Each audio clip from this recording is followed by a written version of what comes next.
Welcome into NBA Now by Chat Sports. My name is Chase Senior. Coming your way on today's show, going to do a scouting breakdown of Kai Sotto, one of the more intriguing prospects who could go in the second round of the 2022 NBA draft. Take a look at some of the teams he's worked out with in the pre-draft process, and also we'll round out with some potential destinations for Kai Sotto. Now, a lot of people know who this player is, especially those of you watching from the Philippines, but if you don't, here's some information on Sotto because he's really had a fascinating storyline and timeline up to this point. He's trying to become the first Filipino-born draftee to ever get selected in the NBA draft, so history could be made on June 23rd. He came to the United States as a teenager to attend the Skill Factory in Atlanta to further his developmental process because the competition in the States a lot better than it is in the Philippines. He was a four-star recruit coming out of high school, targeted by programs like Kentucky, as well as Georgia Tech and a handful of others. He did not go to the college ranks. He decided to turn pro. He originally joined the G League Ignite so that he could team up with Jalen Green, as well as Jonathan Kuminga. But because of prior engagements with the Filipino national team, as well as his want to go to the NBL to play with the Adelaide 36ers, he never played a game in the G League. Played for the national team as well as the 36ers, where he's been able to continue his development. Now, if he played college basketball, a lot of people would become familiar with Kai Sotto. But because he's been playing in Australia and on the Filipino national team, a lot of people don't realize the quality of player that he can become. And at 20 years old, I think a team should draft him in the back end of the second round. What do you think, though? Predict the future for Kai Sotto. We're only getting started on today's show. You don't want to miss a single second of it. If you think Sotto is worthy of getting drafted, I want you to hit that thumbs up icon and like the video. If you don't think he's worthy of getting selected with any of the 58 picks in this upcoming draft, I want you to comment why. As for what his Skill Factory coach in Atlanta had to say about Sotto, and keep in mind, of course, he's a little bit biased. He wants him to get selected, and he coached him, so he obviously likes the player. But Jeremiah Boswell said this about Sotto: with his size and length, his ability to play the game with his mind, see the floor, pass the ball, shoot the ball, he can really do everything. So he's unique in that. There are things that he can always improve on. In the NBA, there's a lot of small ball, switching on pick and roll. So how does he move laterally?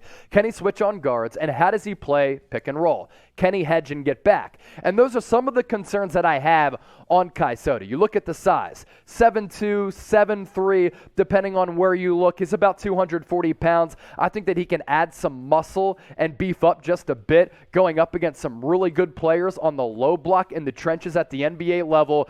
Like I said, playing for the Adelaide 36ers. We'll show you the numbers here momentarily. He's only 20 years old, and I've said this a couple of times.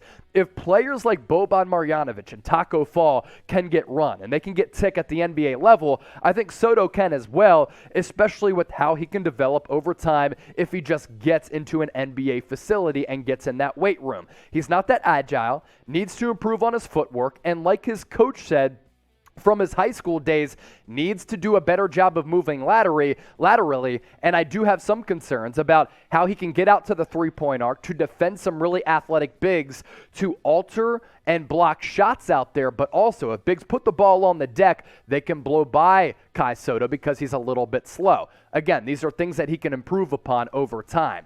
As for his numbers in the NBL with the 36ers, he was named the fan MVP down there in Australia. 7.5 points per game in limited minutes per game. It's one of the best international leagues in the world. 4.5 rebounds, less than a block per night. I do think his shot blocking ability is better than what a lot of people realize and think when you just look at the raw numbers there. Like Robert Williams, a good job of just altering and affecting shots at the rim with that length and that height. And shooting from beyond the arc, I want to see him clean up his stroke a little bit. I want to see him have more confidence with letting it fly from beyond the arc, but 38.5% from downtown, pretty solid for a guy that checks in at about 7'2", 7'3".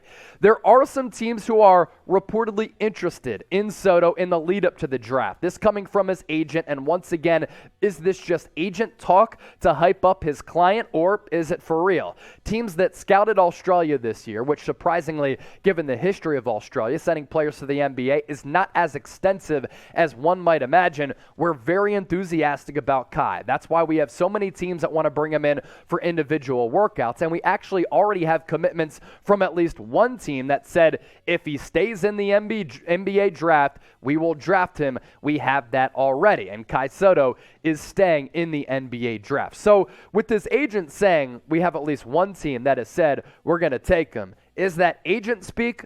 Maybe. But coming up around the corner, there are obviously teams invested in him, interested in taking him, because he's had a lot of workouts in the pre-draft process despite an ankle injury. And then at the back end of the show, stay tuned for what I believe could be the best fits for Kai Sotto. But first, I want to hear from you in the comment section once more, and I want everybody watching to chime in and let your feelings be known. Which team do you want to see Kai Sotto go to? Let me know in the comment section right now. Also, make sure you subscribe to us here at Chat Sports. We'll be going live for both rounds of the NBA draft on June 23rd, which is coming up in about a week. And then a week after that, NBA free agency does get underway. We'll be live for days at a time, hours at a time. Free agent tracker, free agent grades, best available players. That's why you subscribe to the channel. Stay tuned for all of that. Known Kai Sotto workouts up to this point. These are teams who have worked him out in the lead up to June 23rd. New York Knicks, Orlando Magic, Cleveland Cavaliers, Chicago Bulls, and the Atlanta Hawks. Here's what a league source did say about Sotto's aforementioned injury to his ankle, which kept him from working out for more teams this week. Workout scheduled this week had to be canceled because he needs a little bit of time to heal, rest, and elevate. Hopefully the ankle will get better fast enough so he can do a few more critical workouts. Here are some of the teams that I think that Sotto would fit really well on, and all of these teams have a need for a backup big man.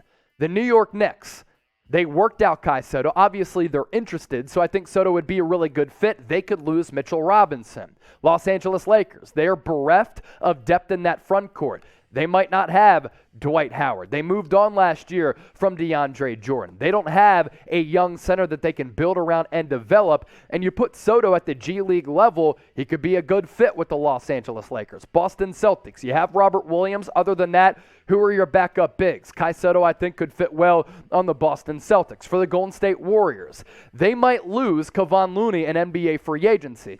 And if that's the case, and they can't afford him because I think he's going to get paid $7 to $10 million if he hits the open market, you have James Wiseman. But with him, there are injury concerns, and if he can't hit the floor, not only are you losing a starting caliber center in Kevon Looney, you might not have a backup in James Wiseman. That's why depth is really critical with Kai Sotto going there, and I have trust in the Warriors player development staff that they're going to be able to develop Kai Sotto to the fullest of his capabilities and tap into his fullest potential. For the Dallas Mavericks, throughout the playoffs, I thought that the backline of that defense was terrible.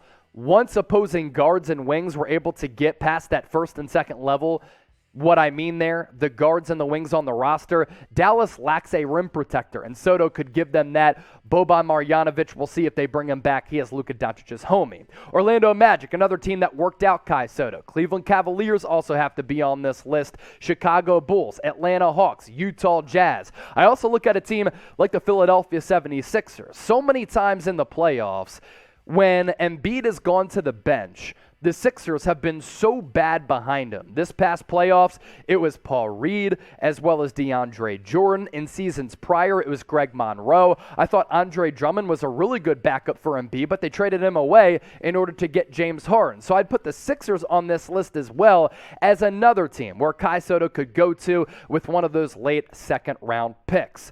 So here's the biggest question of today's show. Will Kai Sotto even get drafted? And if he doesn't, he will be one of the more sought-after undrafted free agents in the NBA. Type Y for yes, you think he's going to get selected, N for no, and thank you so much for watching today's show.